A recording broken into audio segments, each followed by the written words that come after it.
Voilà, je viens de terminer mon montage de 10 rangs de mon I-cord. Donc comme on peut compter, vérifier ici, il suffit de compter le nombre de V que j'ai à partir de mon aiguille. 1, 2, 3, 4, 5, 6, 7, 8, 9, 10. Comme sur mes rangs précédents, j'ai bien mon fil de pelote à droite et mes 3 mailles sur mon aiguille. Donc là, je ne coupe pas mon fil, je vais refaire la même manipulation, c'est-à-dire je vais glisser mes 3 mailles sur l'autre pointe de mon aiguille, puis je vais venir rabattre les mailles pour faire en sorte qu'il ne me reste plus qu'une seule maille sur mon aiguille. Pour cela, je vais glisser la première maille comme si je la tricotais à l'envers. Je vais glisser également la deuxième et je vais rabattre la première sur la deuxième. Je fais pareil pour la suivante, je la glisse comme si je la tricotais à l'envers et je rabats la maille de droite sur la maille de gauche. Et voilà. Donc il ne me reste plus qu'une seule maille. Cette maille, elle va compter dans mon nombre de mailles de montage. C'est pour ça notamment que dans le patron du gilet Perséphone, je vous indique un nombre de mailles, un nombre de rangs à réaliser pour votre I-cord qui est inférieur au nombre de mailles que vous aurez monté, puisque j'ai compté déjà cette première maille ici. Donc vous allez avoir le nombre de rangs moins une maille, puisque celle-ci va venir compter dans le nombre de mailles au total des mailles montées. Donc à partir de maintenant, on va venir relever les mailles dans chaque rang de notre I-cord. Donc là j'en ai 10, donc je vais relever dans chaque rang de mon I-cord plus une, ce qui au total me fera 11 mailles de montage. Pour relever ma première maille, je vais venir repérer le premier V que j'ai ici, le plus proche de mon aiguille. Je vais piquer sous les 2 brins du V et je vais venir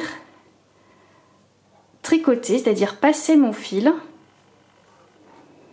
Donc je fais un jeté et je passe mon fil sous les 2 brins du V. Et là j'ai relevé la première maille dans mon premier rang d'I-cord. Ensuite, ce qui va être assez important et fastidieux, en fait le plus difficile, ça va être de bien repérer, de rester toujours dans la même ligne. C'est-à-dire que vous voyez, j'ai bloqué entre mon pouce et mon index chacun des V dans lesquels je vais venir piquer chacun des rangs pour pas tordre mon tricot et tordre mon I-cord et ne pas relever dans la même ligne d'I-cord. Donc là, le suivant, c'est bien celui-ci. Je soulève sous les 2 brins, je fais mon jeté et je passe pour créer ma nouvelle maille. Et ainsi de suite. Donc là, j'ai une première maille, mon premier rang, mon deuxième rang, mon troisième rang. Voilà, j'ai relevé. Ainsi de suite. Et vous voyez que je respecte bien la ligne de mon I-cord. Donc je ne sais pas si vous allez bien voir. La mise au point n'est pas évidente. Là, je suis un peu proche de mon objectif. Voilà, vous voyez, ça reste bien droit. Je n'ai pas décalé mon montage. Et je vais continuer comme ça jusqu'à la fin de mon I-cord. J'aurai relevé une maille dans chaque rang.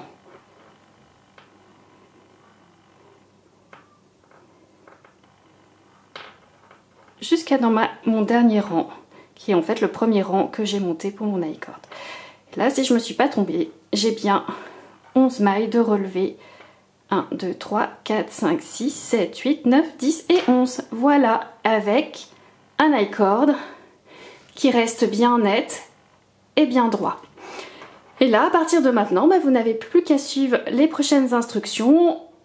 Comme là, il s'agit d'un tricot tricoté en aller-retour, donc à plat, je vais retourner, me retrouver sur l'envers et tricoter mon premier rang de préparation. Voilà, j'espère que cette petite vidéo tutoriel vous aura aidé pour faire un montage de mailles sur un I-cord. Merci et à très bientôt pour un nouveau tuto.